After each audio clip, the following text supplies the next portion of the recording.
Imagina morir y no desaparecer. Imagina que tu alma comienza un viaje, no hacia el cielo o el infierno, sino hacia un tribunal lleno de dioses.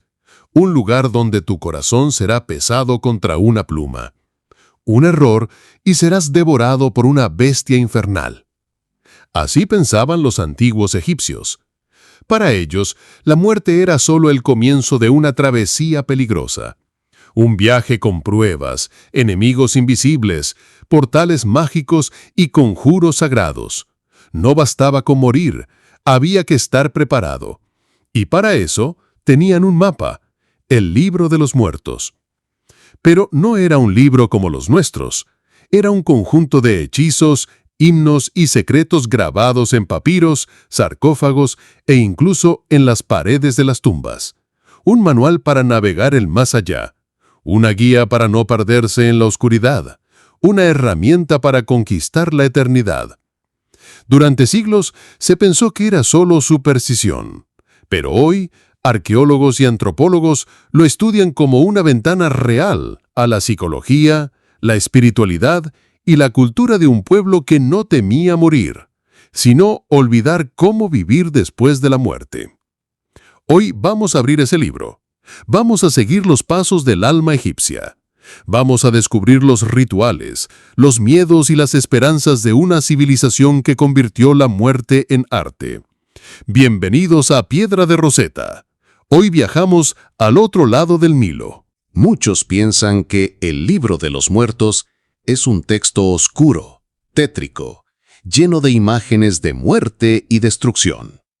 Pero en realidad es un poema espiritual, un canto a la vida después de la vida. Es un testimonio de cómo los egipcios se preparaban no para el fin, sino para la transformación. Cada página del Libro de los Muertos era personalizada. Cada alma tenía su propio viaje, sus propios miedos, sus propias palabras mágicas. No era un manual general, era un retrato del alma. Y por eso, cada ejemplar es distinto y fascinante. Este libro no se encontraba en bibliotecas. Era enterrado junto al difunto, porque era más que un texto. Era una brújula para el alma, un pasaporte al reino de los inmortales. En sus versos encontramos oraciones, conjuros y desafíos. Los muertos debían saber qué decir, cómo actuar, a quién invocar. Era una mezcla de religión, magia, psicología y arte. Un mapa del subconsciente de una civilización que se atrevió a imaginar el más allá. Hoy abriremos sus páginas, descifraremos sus símbolos y entenderemos por qué, para los egipcios, morir no era el final, sino apenas el capítulo más importante. Antes de comenzar, cuéntanos, ¿qué crees tú que hay después de la muerte? Déjalo en los comentarios. Y si te fascinan los misterios antiguos, suscríbete al canal, activa la campana y acompáñanos en este viaje entre lo visible y lo invisible. En el antiguo Egipto, la muerte no era una sorpresa, ni una tragedia, ni siquiera una ruptura. Era una etapa inevitable, tan parte de la vida como el amanecer o el Nilo. Desde jóvenes, los egipcios se preparaban para morir, porque sabían que el alma tendría que cruzar puertas invisibles, responder preguntas divinas y defender su vida una vez más. Esta preparación no comenzaba en el lecho de muerte.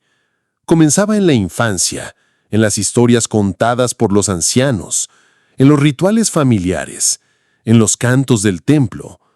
La idea de una vida eterna moldeaba la conducta diaria. Ser justo, respetar a los dioses, mantener el Mat, el equilibrio cósmico, era una inversión en el futuro, incluso más allá de la tumba. El Libro de los Muertos, o como lo llamaban ellos, los capítulos para salir al día, no era un libro cualquiera. No se vendía en mercados. Era encargado a escribas, copiado a mano en rollos de papiro, decorado con dibujos personalizados. El texto reflejaba la vida del difunto, sus creencias, sus esperanzas y hasta sus temores. Muchos encargaban su libro años antes de morir. Otros lo heredaban de sus padres. Algunos solo podían pagar una versión resumida o incluso compartida con otro nombre en la misma tumba. Pero todos creían que sin esas palabras, el alma estaría perdida. La lectura del libro no era en voz alta, era un acto espiritual. El alma debía recitar los pasajes mientras atravesaba el inframundo, como quien repasa un mapa en medio de una tormenta. Cada hechizo era una llave, una contraseña, un escudo. El inframundo egipcio no era un lugar de castigo, sino de prueba. La oscuridad no significaba maldad, sino desconocido. Y para navegarlo, se necesitaba algo más que fe. Se necesitaba conocimiento. Por eso el libro es, en esencia, una guía iniciática. Entre sus líneas hay descripciones de portales mágicos, lagos de fuego, guardianes de múltiples cabezas. Pero también hay poesía, belleza, ternura. Frases como «que mi corazón no testifique contra mí» revelan la vulnerabilidad humana frente al juicio eterno. La preparación incluía no solo palabras, sino también acciones, los rituales de purificación, las ofrendas, el respeto a los ancestros, todo formaba parte del entrenamiento espiritual. La vida terrenal era en sí un examen previo a la gran travesía. Los ricos podían pagar escribas y artistas. Los pobres memorizaban los conjuros que escuchaban en los templos. Pero en el fondo, todos compartían una misma fe, que la vida continuaba si el alma sabía cómo abrir las puertas correctas.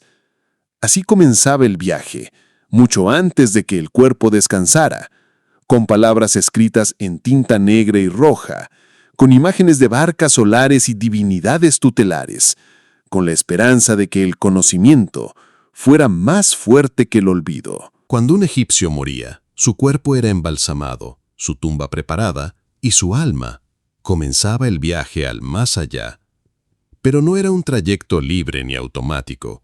En algún punto del inframundo, el alma debía presentarse ante un tribunal divino, donde los dioses juzgarían su valor, sus actos, su corazón.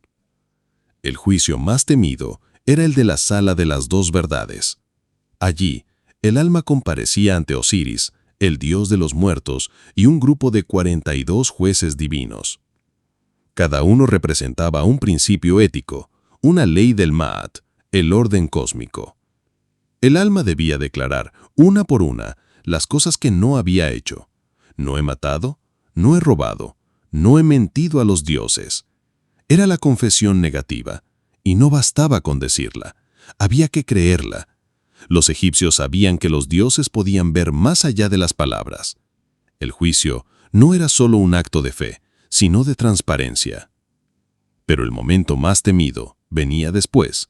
Anubis, el dios con cabeza de chacal, conducía al alma a una balanza. En un platillo se colocaba el corazón del difunto, considerado el asiento de la conciencia. En el otro se colocaba una pluma blanca, símbolo del Ma'at. Si el corazón pesaba más que la pluma, era señal de que el alma llevaba culpa, mentira, desequilibrio. Entonces, una criatura monstruosa llamada Amit, con cabeza de cocodrilo, cuerpo de leona y patas de hipopótamo, devoraba el corazón, y el alma desaparecía para siempre. Pero si el corazón se equilibraba con la pluma, el alma era declarada justa de voz. Recibía permiso para entrar en los campos de Yaaru, el paraíso egipcio, donde la existencia era eterna, fértil y armoniosa. El libro de los muertos incluía conjuros específicos para este juicio. Uno de los más famosos es el hechizo 30B, donde el alma le pide a su corazón: «Oh corazón mío, no te levantes como testigo contra mí». Una súplica poética y desesperada. Los egipcios temían una muerte doble, la del cuerpo y la del olvido eterno. Por eso el juicio del alma era más importante que el funeral. Todo el proceso de momificación y rituales tenía un único fin: preparar al alma para ese instante decisivo. Muchos difuntos eran enterrados con amuletos, especialmente el escarabajo del corazón, que llevaba inscrito el hechizo 30B. Estos amuletos protegían el corazón, silenciaban sus culpas y ayudaban a pasar desapercibidos ante los dioses. El juicio del alma no era un castigo arbitrario, sino un reflejo de la ética egipcia. Cada persona era responsable de su equilibrio, de su verdad interior, y en el más allá, esa verdad sería pesada, sin posibilidad de engaño. El libro de los muertos no era un único texto. Era un compendio de fórmulas, conjuros, oraciones, instrucciones y mapas mágicos que variaban según la época, la región y el estatus social del difunto. Cada libro era personalizado, escrito en papiros, pintado en las paredes de tumbas o incluso esculpido en sarcófagos. Estos textos actuaban como una guía mágica de supervivencia. Imaginemos al alma del difunto vagando por un inframundo oscuro, lleno de trampas, criaturas hostiles y puertas cerradas. Los conjuros eran las llaves para avanzar, las contraseñas para persuadir a los guardianes, los hechizos para vencer al miedo. Algunas fórmulas debían ser recitadas ante puertas mágicas, que solo se abrían si el alma sabía el nombre secreto del guardián o de la propia puerta. Otras ayudaban a transformarse en animales sagrados, como halcones, ibis o serpientes, para atravesar zonas peligrosas del inframundo. El famoso hechizo 125, además del juicio del alma, incluía una lista detallada de divinidades que debían ser saludadas correctamente. Era como pasar por un tribunal, donde el respeto y el protocolo eran vitales para evitar la condena. El hechizo 17 hablaba de la creación del mundo y el renacer del alma. El alma recitaba frases que evocaban el primer amanecer, para fundirse con el sol y renacer junto a él cada mañana. Era una metáfora cósmica, espiritual y poética a la vez. Otros hechizos ofrecían protección contra serpientes venenosas, cocodrilos del inframundo o seres demoníacos con cuchillas en lugar de manos. Cada peligro tenía su antídoto mágico. La muerte, para los egipcios, era una aventura peligrosa, no simplemente una transición. También había mapas simbólicos, como los del libro de las cavernas, que mostraban los caminos secretos por donde el alma debía avanzar. Cada sección del inframundo tenía su paisaje, sus obstáculos, sus recompensas. El alma podía incluso detener el tiempo, ordenar al sol que se alzara o controlar a los demonios si sabía las palabras exactas. El lenguaje tenía poder. Recitar era crear, nombrar era dominar. Muchos egipcios mandaban a copiar su libro de los muertos antes de morir. Era caro, pero considerado esencial. Un alma sin guía podía perderse, ser devorada o simplemente quedar atrapada para siempre en la oscuridad. Estos conjuros no eran supersticiones vacías, eran la expresión más sofisticada de la espiritualidad egipcia, una mezcla de poesía, cosmología, psicología y esperanza. Porque en el fondo, cada conjuro era una declaración de que la muerte podía ser vencida si sabías el camino. Los antiguos egipcios no dejaban nada al azar. Incluso el inframundo tenía una arquitectura propia, una geometría sagrada. Sus mapas funerarios no eran ilustraciones simbólicas, eran planos, rutas, diagramas espirituales con proporciones exactas. El libro de los muertos, junto con otros textos como el libro de las puertas o el libro de las cavernas, mostraban un más allá dividido en niveles, portales y cámaras. Cada sección estaba conectada con el curso del sol y su viaje nocturno. Los sarcófagos, tumbas y templos se construían imitando este universo invisible. No era solo decoración. Cada símbolo, cada orientación, cada color tenía una función mágica precisa. Era un sistema de coordenadas espirituales. Las 12 horas de la noche representaban 12 regiones del inframundo. Cada una tenía puertas, guardianes y acertijos. Para pasar, el alma debía conocer los nombres, los gestos y las palabras secretas. Algunas cámaras estaban llenas de relojes solares invertidos, ríos de fuego o caminos de cuchillas. Otras eran oasis dorados, donde los dioses ofrecían descanso, agua y conocimiento eterno.